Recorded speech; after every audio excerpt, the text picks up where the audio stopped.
Welcome to This Explainer. Today we're going to absolutely shatter your perception of history's famous philosopher king, Marcus Aurelius. You know, we usually picture him sitting peacefully under an olive tree somewhere, right? But the truth is, his reality was forged in blood, plague, and just relentless warfare.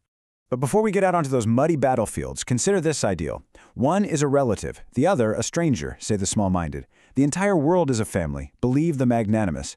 This ancient verse from the Maha Upanishad actually captures the ultimate goal of Stoic moral goodness perfectly. It represents that magnanimous ideal that really should drive modern leadership. Marcus Aurelius truly saw humanity as one, believing that, well, they are us, and we are them. Okay, let's dive into this. When we picture Marcus Aurelius, he's this beloved icon of peace and wisdom. His private diary, Meditations, which, by the way, he wrote in Greek simply as a journal for his own guidance and self-improvement, has miraculously survived all these centuries. And now, it's practically mandatory reading in modern boardrooms. We tend to look at his reign, back when the Roman Empire was dominant across the known world, as a real pinnacle of stability and peace. Now, the absolutely crucial point here is understanding the bedrock of his incredibly practical, action-oriented philosophy. Stoicism basically rests on four core pillars: courage, discipline, which is often thought of as temperance or self-regulation, justice, and wisdom. And listen, these aren't just some dusty ancient concepts meant for a museum. These exact same principles guided Nelson Mandela while he endured decades in prison. Even General James Mattis literally carried a copy of Meditations to maintain his emotional balance during the intense pressures of the Iraq War. But here is the really fascinating paradox of Marcus's life. On one hand, you have this young guy who, under the influence of his tutors, wanted nothing more than to wear a rough, itchy Greek cloak and sleep on the hard ground in the pure pursuit of philosophy. But on the other hand, you have the extravagant pomp of the imperial court. Marcus actually had a deep fear of this imperial power, a true horror imperii. He desperately wanted the simple life, yet the heavy purple dye of royalty was just thrust upon him when he was adopted by Emperor Antoninus Pius. So you might be thinking, well, being Emperor of Rome during the Pax Romana sounds like a pretty easy job, right? Actually, scratch that.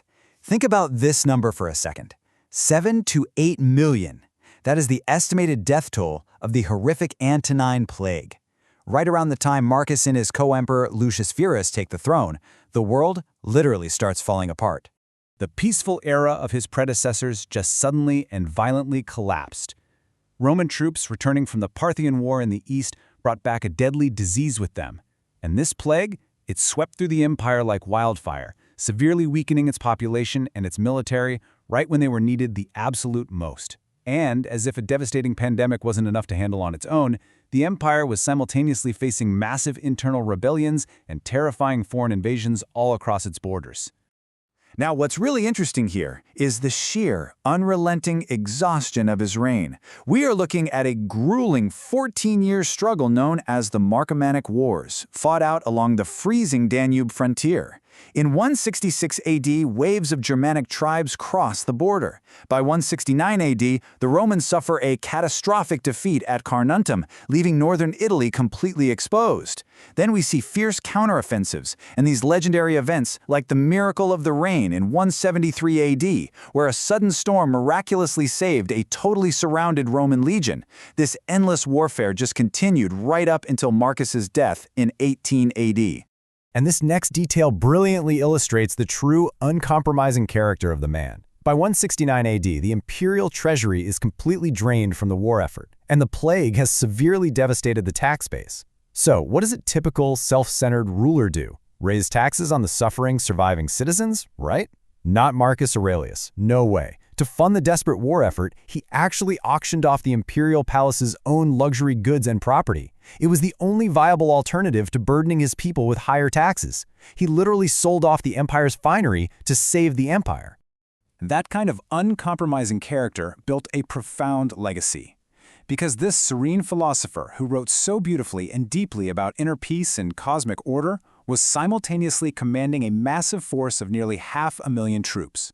He was out there orchestrating brutal, muddy, bloodied combat campaigns against the Marcomanni, Quadi, and Sarmatian tribes in Central Europe.